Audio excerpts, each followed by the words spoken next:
નમસ્કાર. ચાલો આજે એક એવી દુનિયાની સફર કરીએ જે હજારો વર્ષો પહેલા અસ્તિત્વમાં હતી. એક એવી દુનિયા જેણે આજના શહેરોને પણ શરમાવે એવું આયોજન કર્યું હતું. જી હા, આપણે વાત કરી રહ્યા છીએ સિંધુ ખીણ સંસ્કૃતિની. આ જે દેખાય છે એ ખાલી પથ્થરોના ઢગલા નથી.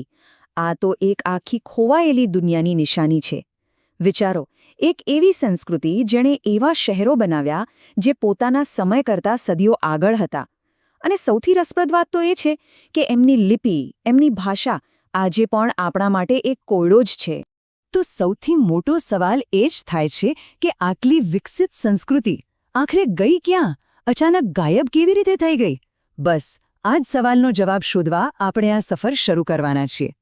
તો ચાલો આ ખોવાયેલી દુનિયાના રહસ્યોને એક પછી એક ઉકેલવાની શરૂઆત કરીએ. સૌથી પહેલાં તો એ જાણીએ કે આ સંસ્કૃતિ ક્યાં અને કેવી રીતે ફેલાયેલી હતી. જરા વિચારો, લગભગ 2000 વર્ષ સુધી આ સંસ્કૃતિ સિંધુ નદીના કિનારે ધમધમતી રહી. એ જમાનામાં જ્યારે ઇજિપ્તમાં પિરામિડ બની રહ્યા હતા અને મેસોપોટેમિયામાં શહેરો વિકસી રહ્યા હતા, ત્યારે અહીં ભારતીય ઉપખંડમાં પણ એક મહાન સભ્યતા પોતાની આગવી ઓળખ બનાવી રહી હતી. આ કોઈ એક શહેરની વાત નથી.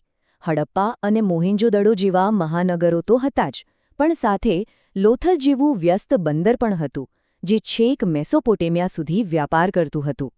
ધોળાવીરા અને રાખીગઢી જેવા શહેરો પણ હતા.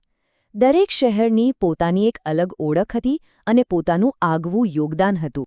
લોથલ અને ધોળાવીરાના ઉદાહરણથી જ ખબર પડે કે આ લોકો કેટલા હોશિયાર હતા. એક તરફ લોથલ દરિયા કિનારે વ્યાપારનું મોટું કેન્દ્ર બન્યું, તો બીજી તરફ ધોળાવીરા જે કચ્છના સૂકા રણમાં હતું.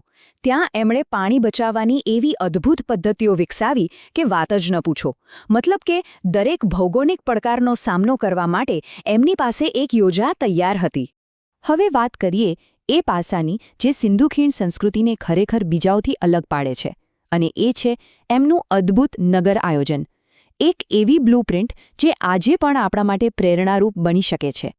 આ માત્ર એક જૂનો નકશો નથી. આ તો એમના વિઝનનો પુરાવો છે. શેરીઓ એકદમ સીધી લીટીમાં, એકબીજાને કાટખૂણે કાપતી.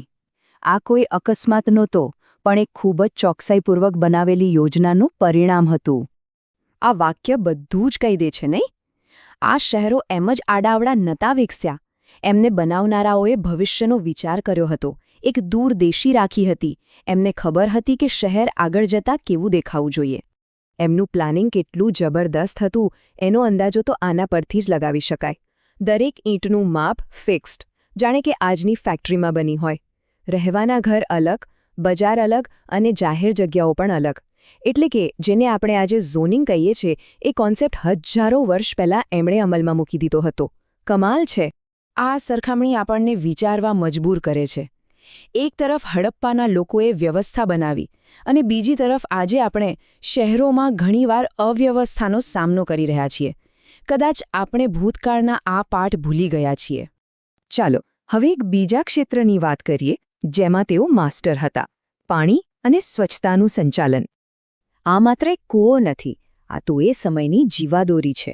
સિંધુ ખીણના લોકો બરાબર સમજતા હતા કે પાણી એ કોઈ પણ શહેર માટે સૌથી કિંમતી વસ્તુ છે, અને એને બચાવવા અને વાપરવા માટે એમને અદ્ભુત સિસ્ટમ બનાવી હતી. 700, જી હા, 700થી પણ વધારે કૂવા, અને એ પણ ખાલી એક જ શહેરમાં, મોહેંજો-દડોમાં. આનો મતલબ શું થાય? મતલબ કે પાણી કોઈ અમીરોની જાગીર નહોતી. એ દરેક ઘર, દરેક નાગરિક માટે સરળતાથી ઉપલબ્ધ હતું.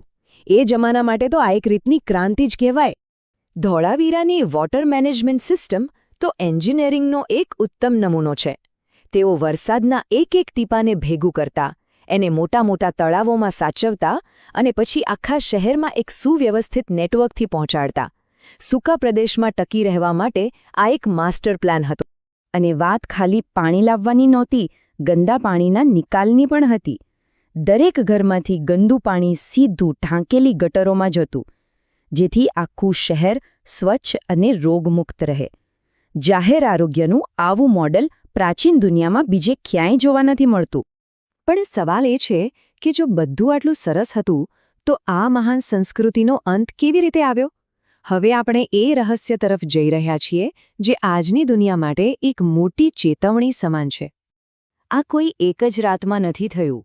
આ સમયરેખા બતાવે છે કે કેવી રીતે સદીઓ સુધી ચાલેલા વાતાવરણના બદલાવે ધીમે ધીમે આ સંસ્કૃતિના પાયા હચમચાવી દીધા. એક પછી એક લાંબા દુષ્કાળ પડતા ગયા અને પરિસ્થિતિ બગડતી ગઈ. એટલે કોઈ યુદ્ધ કે કોઈ મહામારીથી આ સભ્યતા ખતમ નથી થઈ.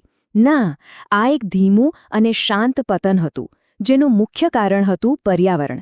પાણી સુકાવા લાગ્યું અને લોકો પાસે પોતાના ભવ્ય શહેરો છોડીને નાના ગામડા તરફ પાછા જવા સિવાય કોઈ રસ્તો ન બચ્યો. ધીમે ધીમે એ મહાન શહેરો ઇતિહાસના પાનામાં ખોવાઈ ગયા. તો આ જૂની વાર્તાનો આજની દુનિયા માટે શું અર્થ છે? ચાલો હવે એ સમજીએ કે સિંધુ ખીણ સંસ્કૃતિના પાઠ આજે પણ આપણા માટે કેમ આટલા મહત્વના છે. સિંધુ ખીણ સંસ્કૃતિ આપણને ભવિષ્ય માટે રસ્તો બતાવે છે. એમના પાઠ એકદમ સ્પષ્ટ છે.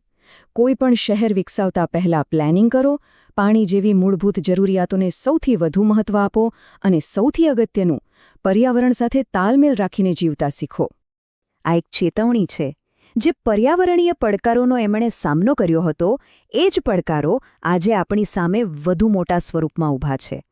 એમની વાર્તા આપણને યાદ અપાવે છે કે જો આપણે સમયસર નહીં બદલાઈએ તો પરિણામ ગંભીર હોઈ શકે છે. તો છેલ્લે આ સવાલ આવીને આપણી સામે જ ઊભો રહે છે. સિંધુ ખીણ સંસ્કૃતિએ આપણને એમની સફળતા અને નિષ્ફળતા બંનેમાંથી શીખવાની તક આપી છે. હવે એ આપણા પર છે કે આપણે ભૂતકાળમાંથી બોધપાઠ લઈએ છીએ કે પછી એ જ ભૂલોનું પુનરાવર્તન કરીએ છીએ.